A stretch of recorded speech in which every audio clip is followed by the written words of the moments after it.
योगी को पसंद करता था मुस्लिम अलीदाद, मौत के बाद नसीब तक नहीं हुई आखिरी नमाज, मौलाना ने करवा दिया पूरे परिवार का बहिष्कार।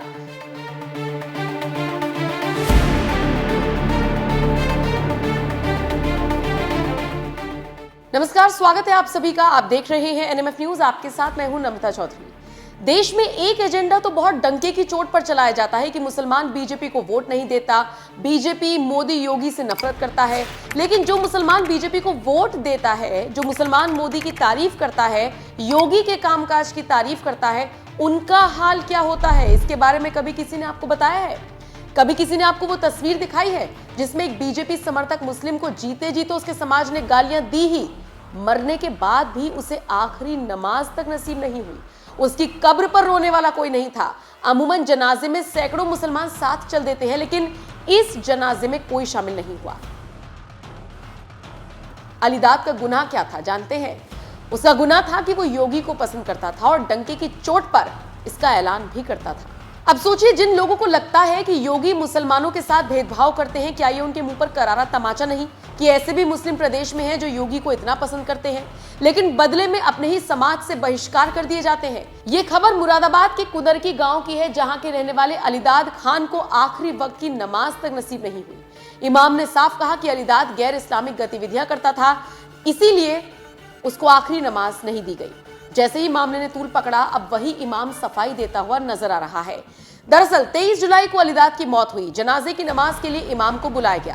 पहले इमाम ने हामी भरी, लेकिन बाद में स्थानीय नेताओं की वजह से उसने नमाज पढ़ने से मना कर दिया। इसके बाद अलीदाद के रिश्तेदार ने नमाज पढ़ी। इमाम ने अलीदाद के जनाजे पर नमाज पढ़ने से क्यों मना किया, जरा सुन लीजिए। तो उनकी हमसे जो नफरत है वो यही है कि ये हमारे वालिद के जनाजे में शरीक नहीं हुए, और शरीक न होने की हमारी वजह ये थी कि वो गुस्ताखे रसूल थे।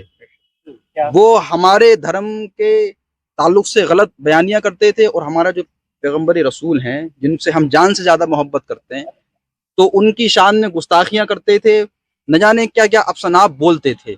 ये बातें उनकी मशहूर हैं, कुदरत की कस्बे में ये बातें मशहूर हैं। इसी बिना पे मैंने उनकी नमाज नहीं पढ़ाई।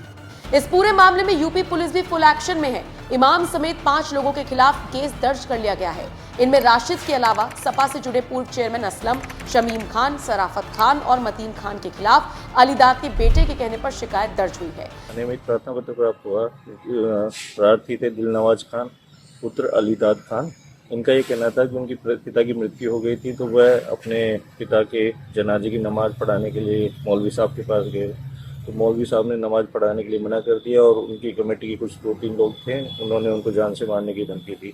प्रार्थना पत्र प्राप्त होने पर मुकदमा पंजीकृत कर लिया गया है, और मुकदमे में विधिक कार्रवाई प्रचलित है।